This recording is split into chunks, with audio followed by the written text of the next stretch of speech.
Welcome, Harith, to another success story interview. Congratulations on your 70-point improvement that happened in a fairly short period of time, about a month or so. Yeah, exactly a month. Perfect. Exactly a month. So I think the biggest improvement that came about in your in your GMAT ability was verbal, where you improved from a V31 to a V38 in your 710. So take me through how you started your GMAT journey. Where did you start from? Yeah, so I had started prepping around 2020 August. The first thing I did is I bought the OG, and I gave a mock even before I started anything, just to see where I was standing. And quant I ended up doing pretty well, but verbal I didn't. I realized I had to do a lot of work in verbal.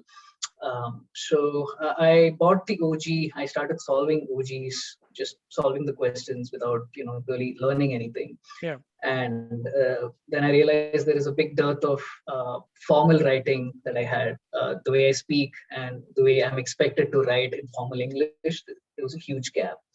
So I looked at a few things and ended up buying Magoosh back then. This was 2020, August, September, around that period. And I also bought the Manhattan SE because a friend recommended that, and I read through that completely. Yeah, I think I improved my grammar, but and I was doing pretty well in terms of the questions. I was doing my SE questions pretty well in Magoosh and the initial OG ones. Yeah. And CR, I pretty much I just had a knack of doing the easy medium ones, and I just got used to that way of doing it, where I just read the question, arguments, and all that. And then I had to stop prep for an extended period for almost 6 months because of work, and I had to travel. Then all of us fell sick, COVID, all of that came in between. And then again resumed prep. I still had the Magoosh subscription. I had bought all the 6 GMAC mocks. I was getting approximately anywhere from 680 to a 720 in this range, in pretty much all of them. I was feeling pretty good. I'm like, okay, I think I can manage a 700 plus this time. And I just went ahead and gave it, and I ended up with a 640. And that was devastating. Even during the exam, I knew that, okay, I wasn't struggling so much during the mocks. I wasn't struggling so much while doing the OG questions. Because SC I was doing well in my practice sessions and all that.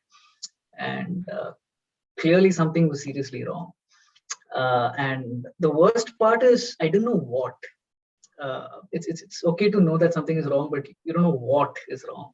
That messed with me quite a bit. So I just took 2 weeks off, just to reflect and see what happened. I spoke to a friend of mine, Kalyan.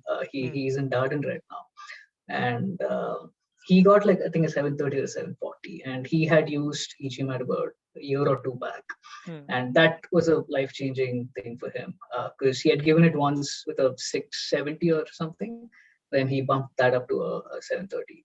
So he told me to give that a shot. I got a consulting call from Anshul, and I told him this whole story, and he tried to dig deep into where I was going wrong and what you can potentially change to bump up the score to where you want.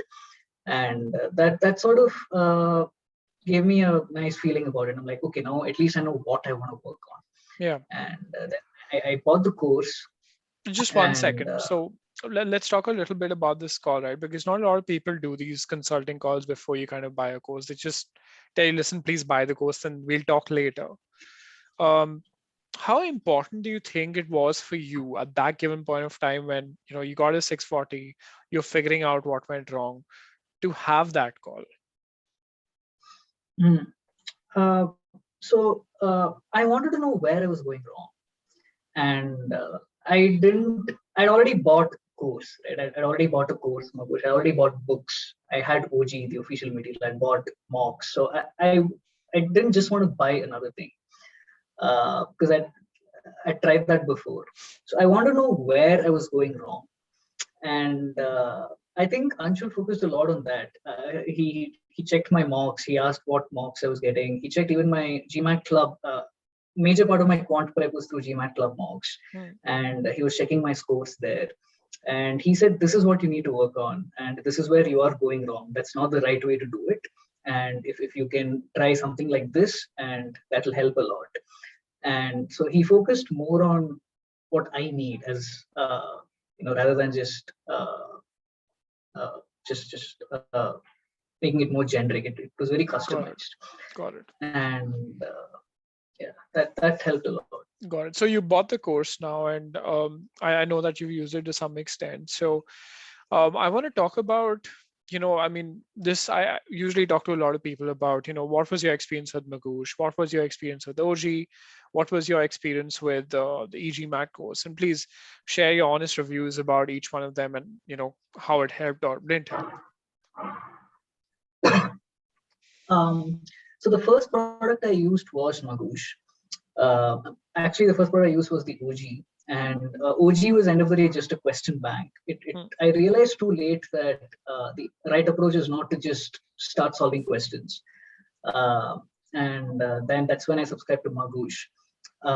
Magoosh did teach me my basics. I got most of my grammar basics from there. And quant basics, I pretty much knew everything, but I ended up solving a bunch of questions, and it probably honed those skills. And I'd even taken GMAT club mocks. I think I did about 20 GMAT club mocks for quant. So okay. that was pretty much sorted. And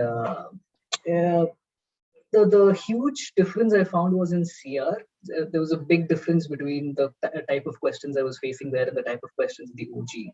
I could do the questions there, but I couldn't do it in the OG. And so I thought, okay, I've learned my grammar, I've learned the basics of that, and I started doing the OG. I had a very ingrained way of doing SE, which is I knew all the grammar rules. Yeah.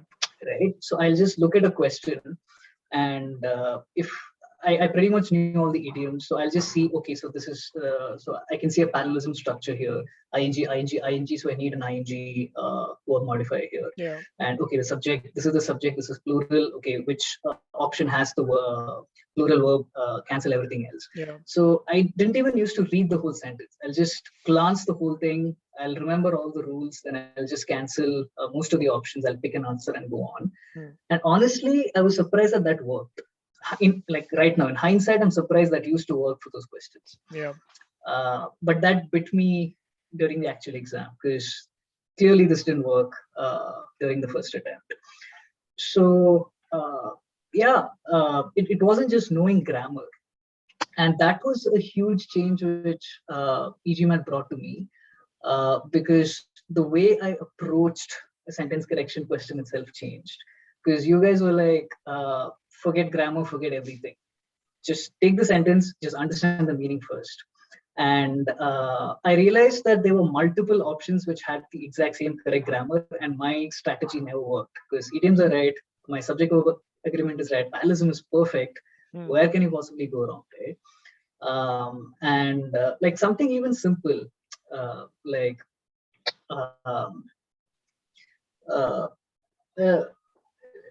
there's a particular module, if I remember the name right, it's to verb versus for verb, or something along that lines, which was an amazing module. I've made extensive notes about that, and I realized so many places where I was stuck, I could come out of that just by learning this stuff. There's one more module called the strategies GMAC uses to change meaning. Yeah, I think that's what the module the is. 5 strategies. God. Yeah. 5 strategies. That was a lovely module.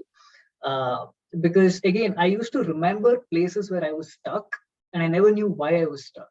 Yeah. And I read that, and I remembered the place where, oh, okay, this is where I was going.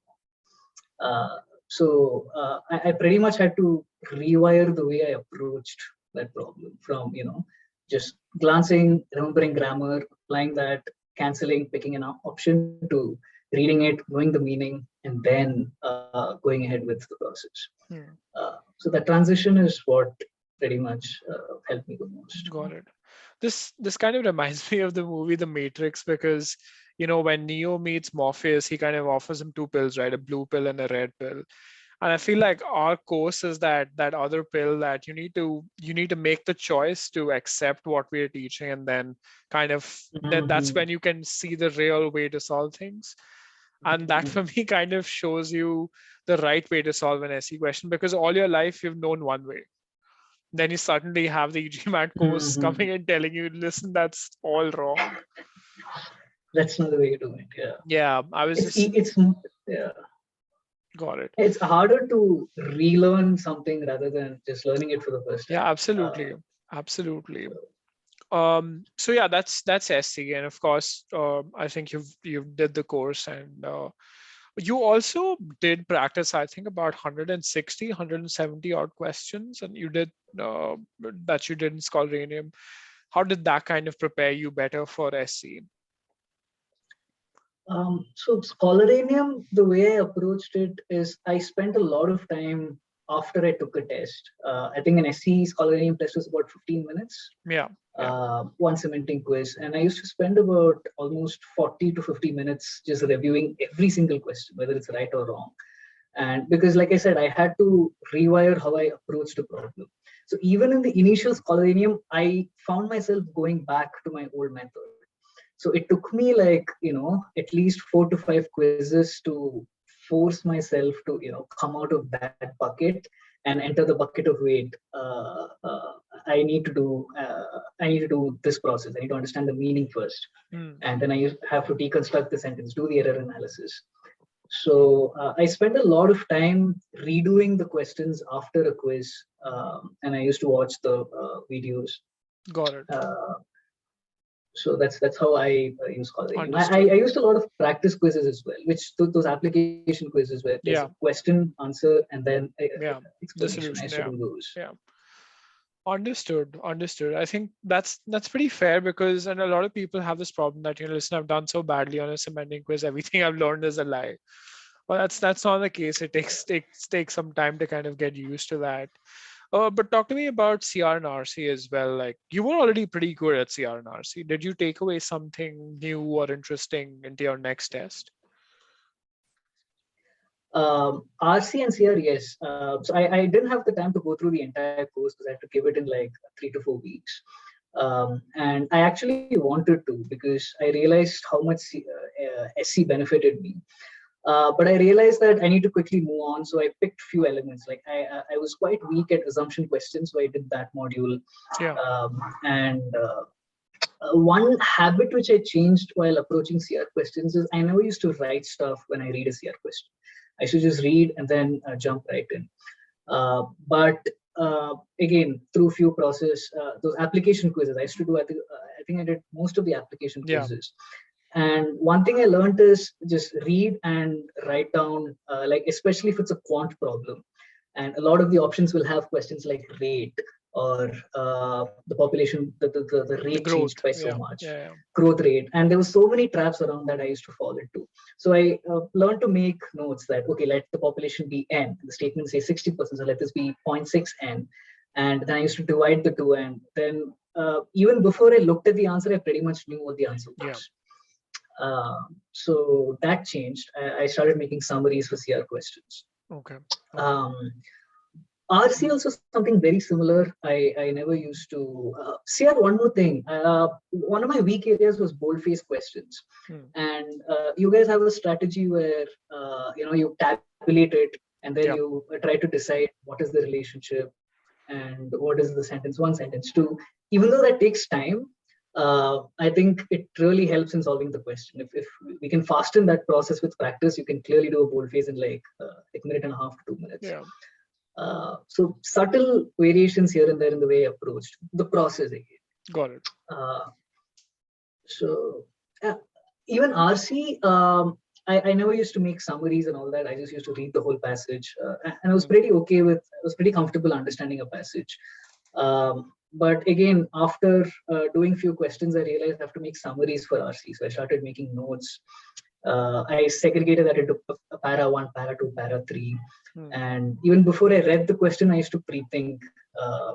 So it's not as much as in terms of concepts, more in terms of the process. Like that was my biggest takeaway. because I knew my quant concepts, I knew my grammar concepts, I knew my argument concepts. But how to use these concepts in a very streamlined process such that you can approach any question, that pretty much changed. That changed a lot after the got it. So from what I gauge, I think from the way you kind of approached a bubble question before to the way you probably would approach it now, world of a difference just in the way you kind of, I think, approach a wobble question. I think that's what brings about that ability improvement on the GMAT. So from a V31 to a V38, and of course that kind of got you your score as well. Congratulations again, Harith, and we are very, very happy for you to have used the course and of course gotten successful with it. Stay in touch, and we hope you're successful in your B school applications. Sure. Thank you, then. Thank you so much.